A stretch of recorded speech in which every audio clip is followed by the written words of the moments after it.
Welcome to the Workies Podcast, the ultimate podcast dedicated to navigating the dynamic landscape of the home service industry. Delve into the world of business strategies, innovation, and growth as we bring you insightful discussions on the latest trends, success stories, and expert advice. Welcome, everyone, to another exciting episode. I'm here with someone who's been making waves across every trade, from HVAC to locksmith. Meet Mr. W, the guy who's saying what everyone's thinking, but they're afraid to say it out loud. Mr. W, thank you so much for joining us. Thanks for having me. And let me just start by saying, if you're listening to this podcast while you're sitting in your truck between jobs, manually writing invoices on carbon paper like it's 1987, this conversation is for you. Well, you really don't hold back, do you?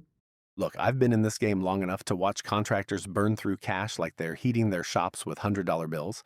And the crazy part, most of them don't even realize they're doing it. What do you mean by that? Here's what I see every day. Guy runs a successful plumbing business, makes good money, works his ass off, but he's spending 3 hours every night doing paperwork that could be automated. His technicians are driving all over town like they're playing field service bingo instead of following optimized routes. And don't get me started on the follow-up calls that never happen because he's too buried in administrative bullshit to actually grow his business. So you're saying that it's more of like a systems problem. It's a mindset problem that creates a systems problem. These guys, and I love them, they're the backbone of America, but they think technology is the enemy. They'll spend $50,000 on a new truck without blinking, but ask them to invest in software that could literally double their revenue, and suddenly they're penny pinching like they're buying groceries with food stamps. Look, it's harsh, I hear you, but I'm not going to lie, I hear this a lot. And wanting to know, what do you think? What's really driving the resistance here? Fear and ego, mostly. Fear that they'll look stupid learning new technology. Ego that tells them, I built this business with my hands and a handshake. I don't need some computer telling me how to run it.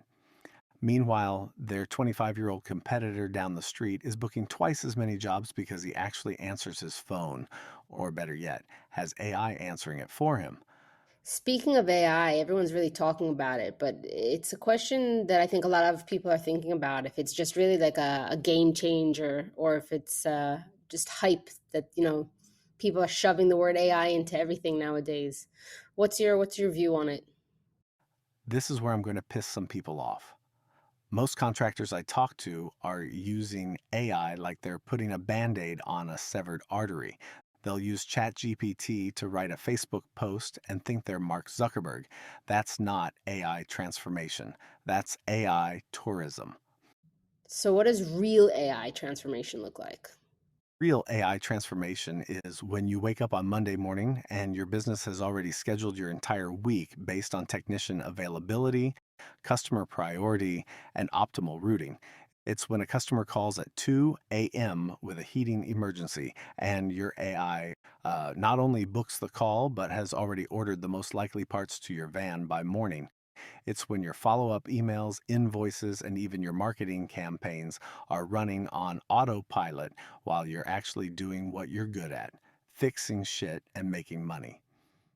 But doesn't that just remove the personal touch that customers want? You know what customers actually want?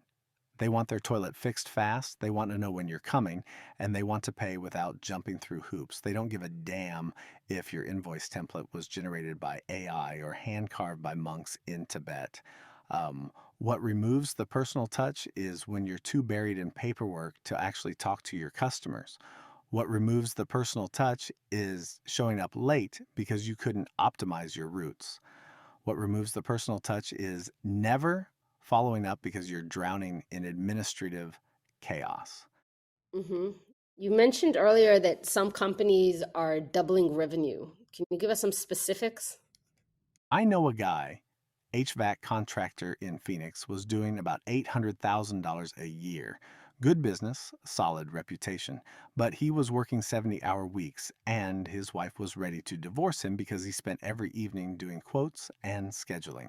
He finally got serious about automation, and I'm talking full integration, not just downloading an app. Route optimization, automated follow-ups, AI-powered customer service, the works.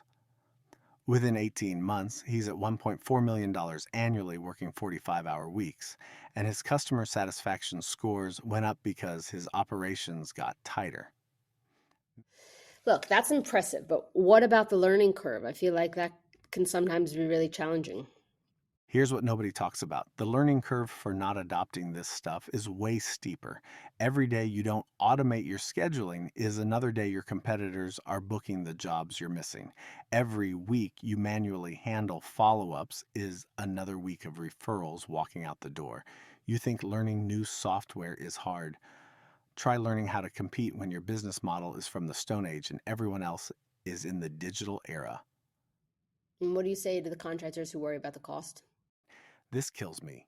These same guys will drop $15,000 on a toolbox that makes them look cool in the shop, but they won't spend $300 a month on software that could add $50,000 to their annual revenue. Let me break this down real simple. If you're not capturing every lead, optimizing every route, and following up on every customer, you're not running a business. You're running an expensive hobby. What would you tell someone who's listening to this right now and thinking, well, maybe I should look into this? Stop thinking and start doing. But here's the key, don't half-ass it. Don't download 3 different apps and expect magic. Pick one comprehensive platform that handles everything from scheduling to payments to customer communication. Get trained on it properly and commit to it for at least 6 months. Any specific advice on what to look for in a platform? You want something that talks to everything else in your business. Your accounting, your inventory, your customer database, it all needs to work together. Siloed solutions are just digital chaos. And here's something most people don't think about. You want a platform that grows with you. What works for a 2-truck operation better damn well work when you're running 10 trucks. Let's talk about the future. So where do you see field service heading? In 5 years, the contractors who survive are going to be the ones who figured out how to scale without working themselves to death. They'll have operations so dialed in that adding a new truck or technician doesn't create chaos. It creates predictable growth. The guys who are still doing everything manually, they'll either adapt or they'll become footnotes. And that's not me being mean. That's just economic reality. Okay, and what about the human element? Does technology make the industry less personal? Technology makes you more personal, not less. When you're not stressed about scheduling conflicts and missing invoices, you can actually focus on your customers. When your systems are handling the routine stuff, you can spend time on the relationships and the complex problems that actually matter. The most successful contractors I know use technology to eliminate everything that's not core to their value proposition. They're not trying to be data entry clerks and customer service reps and schedulers and technicians. They're focused on being the best damn technicians and business owners they can be. Interesting. All right. Well, look, here I just have one final question. Okay, and this is a hard one, so get ready. What's the one thing that you wish that every field service contractor understood? Your competition isn't just the guy down the street with the same trade license. Your competition is Amazon, Uber, and every other service that's trained customers to expect instant responses, real-time updates, and seamless experiences. You can either evolve to meet those expectations, or you can keep explaining to customers why your business runs like it's 1995. But don't be surprised when they stop caring about your explanations and start calling someone else. Thank you for tuning into the Workies podcast. We hope today's episode has provided valuable insights and inspiration to propel your business forward. Remember to subscribe to our podcast for more engaging discussions and expert advice on navigating the dynamic landscape of the field service industry. I hope you got to unplug a little with us. Until next time, keep innovating, growing, and delivering exceptional service. We'll see you in the next episode of Workies Unplugged.